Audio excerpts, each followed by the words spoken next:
My name is Ian Walsh. This is the Moment Money Matters, Hard Money Bankers. Joined day 3 with Joe Evangelisti. Thank you, Joe, for coming on the show.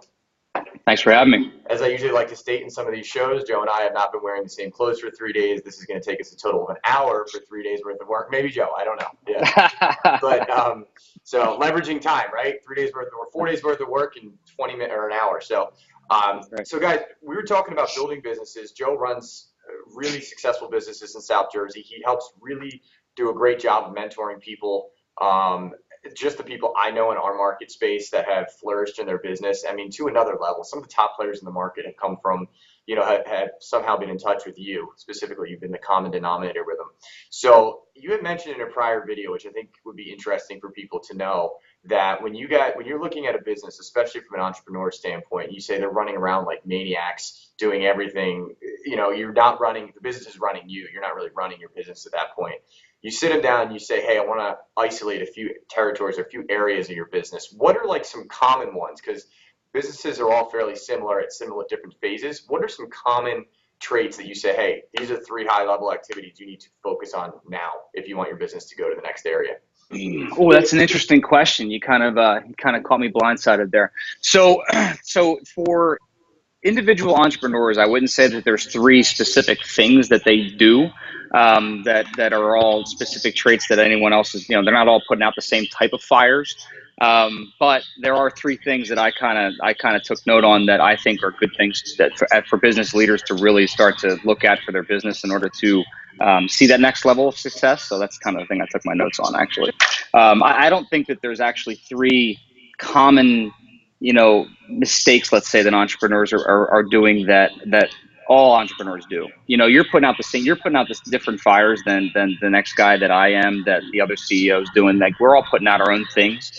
That really needs to be diagnosed on an individual level, Ian, I truthfully. So that's a tough one. Understood. I wouldn't say there's yeah, does that make sense? It does. Yeah, I think it's important to notice too. There's not a one size fits all, which is probably a good reason that somebody should call you and talk to you rather than give you a general answer. Yeah. I mean, that's definitely a tough one. I mean, because we see, like I'll give you a good example. I think if you're not working within your unique ability, I don't care what else you're doing, it's probably wrong. Oh, I like right. That. Yeah. So like, I hate to oversimplify that, but I think what happens is when we have visionaries that are coming to us and saying, Joe, here's what I'm doing, and I feel like I'm running around in circles or I'm chasing my tail and I can never get anything accomplished. Most of the time, it's because they're not working in their unique ability.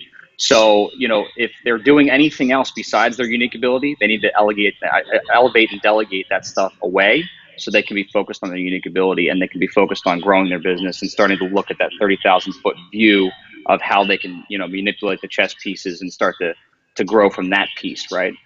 So anytime you're not in UA, I think that you're really disjointed and you're going to have those challenges. I like that. So UA being unique ability, that's a concept you could easily glaze over in this video, but you should not, because what you're saying, and I understand it very clearly. And sometimes you don't know when you're operating in your strengths, your weaknesses, and you guy like you can help you see that. But like, if you're not doing what you are specifically designed to do, then you're doing the task at a lesser degree, basically, and you're probably hindering what you are designed to do, right? That's your skill set.